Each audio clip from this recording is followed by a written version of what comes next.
Hello everyone, welcome to Sri Ram's IAS. I hope everybody is doing good. You are fine at your place. Let's start with today's session where we'll cover these articles. List आपके सामने है. चलिए फटाफट discuss करते हैं. हम आज बात करेंगे लॉन्ग बाइल्ड वल्चर के बारे में, prelims perspective. Hand in hand investment forum GS paper 2 and prelims तो यस ऑब्वियसली है ही सही. तो अच्छा, ये जो हम इस स्पीशीज के बारे में बात करेंगे ना, लॉन्ग बाइल्ड वल्चर के बारे में, इसी के साथ साथ हम मुदुमलाई टाइगर रिजर्व के बारे में भी बात करने वाले हैं क्योंकि साथ साथ ही जुड़ा है न्यूज़ में, तो दोनों को पैरेलली देख लेंगे. ठीक है. अगला जो मैं बात कर रही हूँ hand in hand investment forum की. सो ये बेसिकली आपके ना पॉवर्टी हंगर वाले सेक्शन से लिंक करता है, इस सब हेडिंग में पड़ता है. तो कोई भी अगर आर्टिकल आपका इससे जुड़ा हुआ है, ये आप उसमें अगर यूज़ करना चाहें तो एक पुदीने की तरह है. धनिया पुदीने की सब्जी बनती है, सब्जी बनती है, उस पर धनिया पुदीना डलता है ना, खूबसूरती बढ़ाने के लिए. तो ये वही काम करते हैं. Gandhi Sagar wildlife sanctuary prelims, Soliga tribe prelims, world energy outlook 2024, GS paper 2, paper 3 and prelims. So this will be our topic of discussion. क्या करना है अभी तो आपको पता चल ही गया होगा. अपनी अटेंडेंस मार्क करनी है bye liking this lecture. Comment section आपके पास है, अपने फीडबैक दे सकते हो, सेशन शेयर कर सकते हो with others those who are preparing for UPSC, SSC, state PCS. हर एक के लिए रेलिवेंट है. And you can trust the platform also. See, Sriram's IAS is serving the nation since 1985, so you can trust the quality content that is being shared with you. We were offline, we are offline, and now we are online as well. Please do share these sessions ताकि बाकियों को भी पता चले, and we have a extended family also. ठीक है. पहला article आ गया आपके स्क्रीन पे, जल्दी से पढ़ो क्या कॉन्टेक्स्ट है. A study published recently has highlighted that the population of the critically endangered long-billed vulture has seen a steady increase. 2015 से 2021 में इंक्रीज देखने को मिला है, with the species exhibiting a 74% breeding success rate in Mudumalai Tiger Reserve. तो population वो भी critically endangered species की बड़ी है ना. तो मतलब इट इज सजेस्टिंग कि जो एफर्ट्स हो रहे हैं to protect them particularly with in this tiger reserve, they are yielding successful breeding outcomes. तो हम बात करते हैं लॉन्ग बाइल्ड वल्चर की. तस्वीर आप देख सकते हो, ये रही पिक्चर इनकी, दिख रही है. कैसे दिख रहे हैं?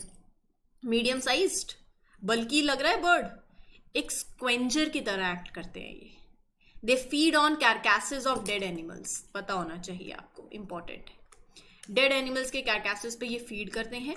जो फीमेल्स हैं, females are smaller than the males. ठीक है. तो लेट्स टॉक अबाउट देम. एक old world vulture native to Asian region ये है. It is an old world vulture. Now they are also known as Indian long billed vultures. क्यों? क्योंकि their longer beak, इसकी वजह से इसे ओल्ड वर्ल्ड, इन्हें लॉन्ग बाइल्ड वल्चर बोला जाता है. मीडियम साइज हैं, बल्कि स्क्वेंजर्स हैं, मोस्टली कारकैसेस पे फीड करते हैं डेड एनिमल्स की. फीमेल्स जो हैं इनकी, they are smaller than males. Habitat usually ये they are found in savannas and बाकी other open habitats around villages, cities, near cultivated areas also. Distribution में आपको इंडिया में, पाकिस्तान में और नेपाल में देखने को मिलेंगे. IUCN स्टेटस तो सेशन के स्टार्टिंग में ही पता चल गया था कि क्रिटिकली एंडेंजर्ड है, राइट. डाइक्लोफिनेक एक ड्रग है. जब, क्योंकि ये डेड एनिमल्स पे फीड करते हैं, वो ईट करते हैं, तो अगर मान लो उस वेटनरी एनिमल ने अगर वो डाइक्लोफिनेक कंज्यूम किया है, तो जब ये उस डेड एनिमल पे फीड करते हैं, वो इनके लिए पॉइजन की तरह काम करता है. समझ रहे हो आप? तो इंडियन वल्चर जो है, दे सफर्ड 97 to 99% पॉपुलेशन डिक्रीज हुआ ही इस वजह से है, ड्यू टू द पॉइजनिंग जो उन्हें हुई by the veterinary drug diclofenac. ये वल्चर्स के लिए टॉक्सिक है. जॉइंट पेन दूर करने के लिए दवाई दे दी जाती है, राइट. तो ये इनके लिए टॉक्सिक है. अच्छा, वल्चर की कंजर्वेशन के लिए सरकार ने क्या क्या किया है, ये आप मुझे जरा कमेंट सेक्शन में 1-2 पॉइंट्स बता देना चाहे, चलेगा, बट बताना जरूर. ठीक है. मुदुमलाई टाइगर रिजर्व की बात करते हैं. नीलगिरी डिस्ट्रिक्ट जो है तमिलनाडु की, वहां पर लोकेटेड है. ट्राई जंक्शन पड़ता है, मैप में देखना है आपको. कर्नाटका, केरला, तमिलनाडु के ट्राई जंक्शन पे पड़ता है। वायनाड के साथ बाउंड्री भी लगती है इसकी। बांदीपुर टाइगर रिजर्व भी लगता है नॉर्थ में। यहाँ आपको evergreen forest, moist deciduous, teak, dry teak, secondary grassland, swamps, ये सब देखने को मिलेंगे। और ये आपकी कुछ फ्लोरा है, एनिमल्स हैं फना, और ये कुछ प्लांट्स हैं। तो टाइगर, पैंथर, डियर, एलिफेंट्स, ये सब पाए जाते हैं। पॉलिटी के क्लासेस प्लेटफॉर्म पे अवेलेबल हैं। किसी भी बच्चे को अगर पॉलिटी में दिक्कत आ रही है तो अब टेंशन लेने की ज़रूरत नहीं है। We have these sessions for you free of cost, absolutely free of cost, and that too being provided by other mentors with the best of quality, so you can refer them. There are other sessions also, number of series आपके लिए चलाई जा रही हैं, तो you can refer them in your preparation. Channel को subscribe कर लो, जब भी कोई भी न्यू सीरीज आती है, कोई न्यू लॉन्च होता है, आपको उसी तुरंत पता चल जाता है फिर, ठीक है। Hand in hand initiative, hand in hand, हाथों में हाथ, क्या कह रहा है ये कि जो hand in hand investment forum है, ये it was organised, this forum is organised by food and agricultural organisation. इस इनिशिएटिव का एम है एट अट्रैक्टिंग इन्वेस्टमेंट्स और पार्टनरशिप बढ़ाना। किस लिए बढ़ानी है? एग्रीकल्चरल डेवलपमेंट के लिए, particularly in poorer countries, ठीक है। तो है recently Food and Agricultural Organization Director General opens third hand in hand investment forum। सरकारें हो गई, प्राइवेट कंपनीज हो गई, डेवलपमेंट एजेंसीज हो गई, बाकी स्टेक होल्डर्स हो गए, सब साथ में आते हैं। They discuss, they collaborate. अच्छा, किस तरीके से हम एग्रीकल्चर को सपोर्ट करें, कैसे हंगर को कम करें, कैसे rural development, sustainable rural development को प्रमोट करें। तो मकसद क्या है? कंट्रीज को हेल्प करना। कौन सी कंट्रीज? जहां पर गरीबी बहुत ज़्यादा है, भुखमरी बहुत ज़्यादा है, ताकि वो अपने एग्रीकल्चरल पोटेंशियल को बढ़ाएं। इन्वेस्टमेंट हो, इन्वेस्टमेंट के तरीके से, इनोवेशन के तरीके से, और फिर कोलैबोरेशन भी होगी। क्रक समझ आ गया? चलिए पढ़ते हैं। 2019 में ये इनिशिएटिव लॉन्च हुआ, फूड एंड एग्रीकल्चरल ऑर्गेनाइजेशन का है। It prioritise countries and territories जहां पर गरीबी और हंगर ये बहुत ज़्यादा है, नेशनल कैपेसिटीज बहुत लिमिटेड है, या फिर ऑपरेशनल डिफिकल्टीज जो है दे आर ग्रेटेस्ट। क्यों? ड्यू टू नेचुरल और मैन मेड क्राइसिस। क्या कहता है ये initiative? It eradicated poverty, sustainable development goal 1, and hunger and mall nutrition, SDG 2, reduce inequality, SDG 10। पता होने चाहिए सारे SDGs, होमवर्क है आपका। जितने भी SDGs हैं यू नीड टू नो, यही आपका सिलेबस है UPSC का। गरीबी से लोगों को बाहर निकालना है, SDG 1। SDG 2 ये इंश्योर करना कि हर एक के पास हेल्दी फूड हो खाने के लिए। तीसरा SDG 10, मेकिंग श्योर कि जो गैप है between rich and poor people is reduced. Now इन गोल्स को अचीव करने के लिए ये इनिशिएटिव वर्क करता है on transforming agriculture and food system in these regions. Market based transformation of agri food system, farmers को हेल्प करता है, फूड प्रोड्यूसर्स को हेल्प करता है, कैसे आप अपनी इनकम रेज कर सकते हो, you can improve nutrition, you can empower vulnerable communities. तो रेजिलियंस बिल्ड करना टुवर्ड्स क्लाइमेट चेंज, कि वो वेदर पैटर्न्स जो हैं, जो चेंज हो रहे हैं, जो ड्रॉट्स हैं, वो फ्लड्स हैं, तो कम्युनिटीज उनको विथस्टैंड कर सके, राइट। सो दिस इनिशिएटिव की अप्रोच क्या है? मॉडर्न टेक्नोलॉजी यूज करनी। Geospatial data it looks at, biophysical data like soil quality, water availability, climate conditions, ये socio economic data like information about peoples income, job, living conditions. तो इस data को use करते हैं to figure out which region have the best potential for agricultural transformation, right. कैसे farming improve करें। तो main area क्या है? Developing value chains for priority commodities, building agro industries and efficient water management systems, introducing digital services and precision agriculture। पढ़ के चली जाऊँ इस लाइन को तो आप भी मुझे नहीं रोक सकते। समझते हैं डेवलपिंग वैल्यू चेन का मतलब, फार्म से मार्केट तक जो आपको प्रोडक्ट लेकर जाना है, improve every step of that getting a product from farm to the market, ताकि फार्मर पैसा कमा सके। दूसरा, building agro industries, setting up industries that processes agriculture products, turning crops into food items, raw materials into goods. Then efficient water management. You are creating better systems to manage water for farming. And digital services, precision agriculture, apps हैं, smart tools हैं, decision better ले पाओ about planting, watering, harvesting. तो as of now 72 countries have joined this initiative. क्या है food and agricultural organisation? एक specialised agency है United Nations की that leads international efforts to defeat hunger. It increases the amount of food that is produced through better farming. It helps countries to improve nutrition, raise their living standards. So main goal क्या है, mandate क्या है? Standard of living raise करना, contribute करना global economic growth की तरफ. It is the oldest permanent specialised agency of UN. 1945 में it was established. 194 member states हैं इसमें. यूरोपियन यूनियन भी है और हेडक्वार्टर कहाँ है? रोम में, इटली में. As per the latest development, Gandhi Sagar Sanctuary will see cheetahs being reintroduced in a move to promote tourism in the region. वाह, कितनी अच्छी बात है. You are reintroducing cheetahs in this sanctuary. कहाँ है ये सेंचुरी? किसी को पता है? इसी के बारे में बात करनी है. यही मैप में देखना है आपको आज. मध्य प्रदेश में है. चलिए, let's talk about it. North west MP में है. यह आर्टिकल तभी कंप्लीट होगा जब आप इसको मैप में लोकेट करोगे. मैं पहले ही बता दे रही हूँ और ये आपका होमवर्क है, ठीक है. तो नॉर्थ वेस्ट मध्य प्रदेश के अंदर ये सेंचुरी सिचुएटेड है, जिसकी एक बाउंड्री जो आप लगा सकते हो राजस्थान के बॉर्डर के पास पड़ती है. Kathiawar Gir dry deciduous forest eco region जो है वहां पर ये लाई करती है. 1974 में इसे नोटिफाई कर दिया है एज अ सेंचुरी और ये 368 स्क्वायर किलोमीटर के एरिया पे फैली हुई है. चंबल नदी यहाँ से बहती है और यहाँ पर आपको टोपोग्राफी में हिल्स, प्लेटूज देखने को मिलेंगे. गांधी सागर डैम भी है जो चंबल नदी पे बना हुआ है. एंड ये जो सेंचुरी है and the reservoir, it is also designated the important bird and biodiversity area. Vegetation कैसा है? Dry deciduous forest, dry mix deciduous forest, dry deciduous scrub.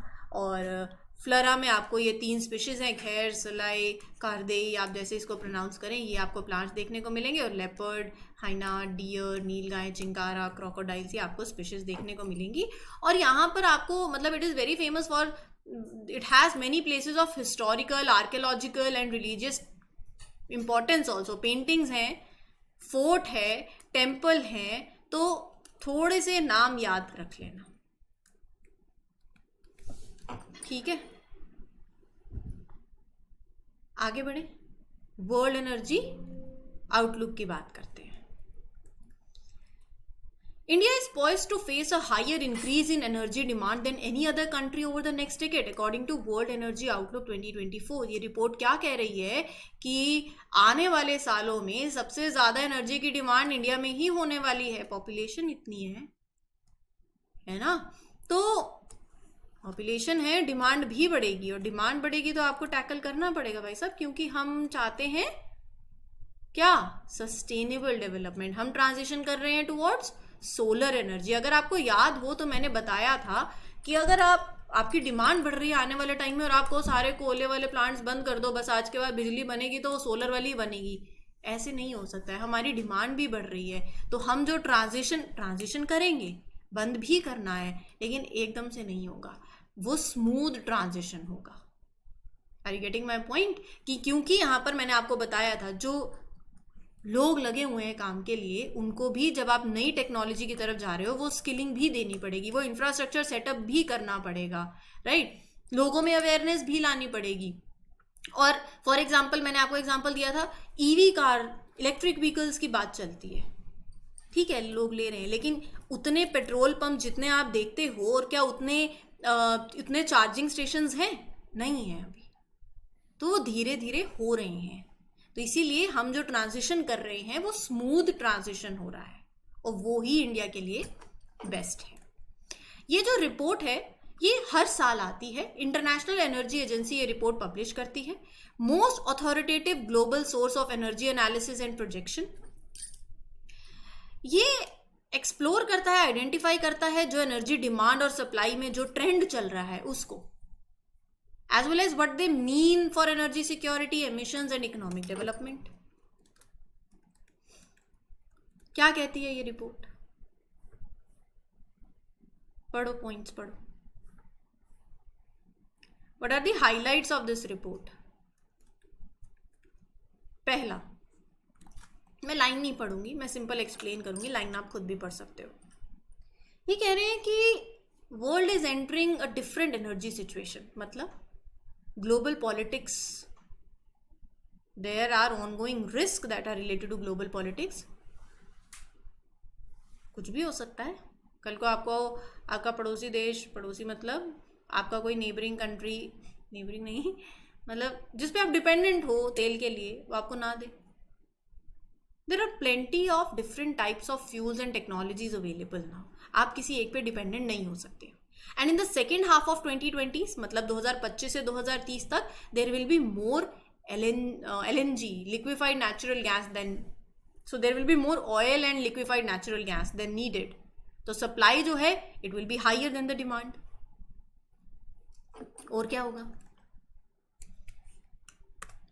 ये होगा, ये कह रहे हैं कि there will be a big increase in the production of important clean energy technologies, जैसे सोलर पैनल्स हैं, विंड टर्बाइंस हैं। So this means we are getting better at making these tools that are needed for renewable energy. And by 2030 more than half of the electricity use worldwide वो कहाँ से आएगी? From low emission sources, solar, wind, hydroelectric power. तो ये shift हो रहा है, ठीक है। और क्या कह रहे हैं वो कह रहे हैं कोल, ऑयल और नेचुरल गैस की जो डिमांड है, इट इज एक्सपेक्टेड कि वो अपने हाईएस्ट पॉइंट पे रीच करेगी by the end of this decade, मतलब 2030 में।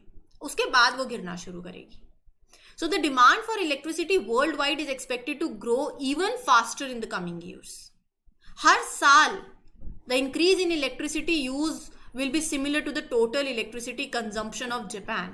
The world will need to produce a lot more electricity to meet the demand. India की बात करते हैं। India is poised to face a higher increase in the energy demand अगले 10 सालों में। क्यों? पॉपुलेशन बढ़ रही है, एनर्जी की डिमांड बढ़ेगी, नीड बढ़ेगी हर सेक्टर में, इंडस्ट्री, ट्रांसपोर्टेशन, हाउस होल्ड। और इस रिपोर्ट के हिसाब से India will add more than 12,000 cars every day from now until 2035. More people will be driving. It will increase the demand for fuel and energy. Offices बनाने हैं, घर बनाने हैं, बिल्डिंग्स बनेंगी, कंस्ट्रक्शन बूम होगी, and it is expected to grow by 1 billion square metre हर साल। मतलब this is more than the entire build space for South Africa. इस तरीके से, इस परस्पेक्टिव से देख लो चाहे तो ये बात है। By 2035, iron and steel production is on track to grow by 70%. Cement output वो भी बढ़ेगा by nearly 55%. AC, the number of air conditioners in India, 2035 में it will be over 4.5 times. कितनी इलेक्ट्रिसिटी की डिमांड रहेगी, राइट? ओवरऑल एनर्जी डिमांड जो है वो बढ़ेगी। It is expected to rise by 35% by 2035. और electricity generation capacity will need to be triple to 1400 gigawatt. Coal will still play an important role in India's energy mix, मैंने आपको बताया है। The country is projected to add about 60 gigawatts of new coal fired power capacity by 2030। मतलब और ज़्यादा coal power plants भी बनेंगे, demand भी पूरी करनी है। इलेक्ट्रिसिटी जनरेशन जो कोल से होगी वो बढ़ेगी by more than 15%, and by 2035 coal that is use in industry that is also expected to grow by 50%। ठीक है, चलिए आज के लास्ट आर्टिकल पे चलते हैं। The issue of clean drinking water remains a major challenge for tribal communities in Chamarajanagar district Karnataka, specially in the villages that are inhabited by Soligar tribes. हम tribe के बारे में बात करते हैं। ये फॉरेस्ट में रहते हैं, मेनली तमिलनाडु और कर्नाटका में। सोलिगा मतलब चिल्ड्रन ऑफ बैम्बू। इनका बहुत स्ट्रॉन्ग कनेक्शन है to the nature. They believe that they come from the natural world. Forested areas के आउटस्कर्ट पे रहते हैं, particularly near Biligiri hills, Rangana hills, कहाँ, महाद्वेश्वरा हिल्स के पास। They are the first tribal community living inside the core area of tiger reserve in India. Biligiri Rangaswamy temple tiger reserve जो है core area में रहते हैं उसके, to get their forest rights officially recognize by the court of law. 2011 के census के हिसाब से द पॉपुलेशन जो है इस ट्राइब की दैट इज अबाउट 33,000 के आसपास कर्नाटका में और 5900 के आसपास तमिलनाडु में। The Dravidian language Sholaga is spoken by the tribe. They also speak Kannada and Tamil. They live in single room huts. एक ही घर के हट में रहते हैं जो बम्बू से बनी होती है और मड से बनी हुई होती है। इकोनॉमी की बात करूँ तो शिफ्टिंग कल्टीवेशन पे मोस्टली बेस्ड है। माइनर फॉरेस्ट प्रोड्यूस कलेक्ट करते हैं। हनी इनकी डाइट का एक इंपॉर्टेंट पार्ट होती है, राइट। ये आज भी बिलीव करते हैं इन को existing with the environment and they have indigenous ways of using nature to make unique utility products. पत्तियों से कप बनाते हैं जोटाई, और बाकी हिंदू कस्टम्स फॉलो करते हैं। साथ ही साथ दे practice naturism and animism also. ठीक है जी। So this was the whole session. उम्मीद करती हूँ क्लियर हो गया हो। कोई भी डाउट हो you can ask me in the comment section and will meet you in other one. Thank you everyone for giving your valuable time. My name is Arzu Kakkar and this is the platform Shriram Zayas that you can refer to. You can share these sessions. You can subscribe to the channel. We'll meet you in another one. Till then, take care. Good luck. Good wishes. Happy learning. All the best.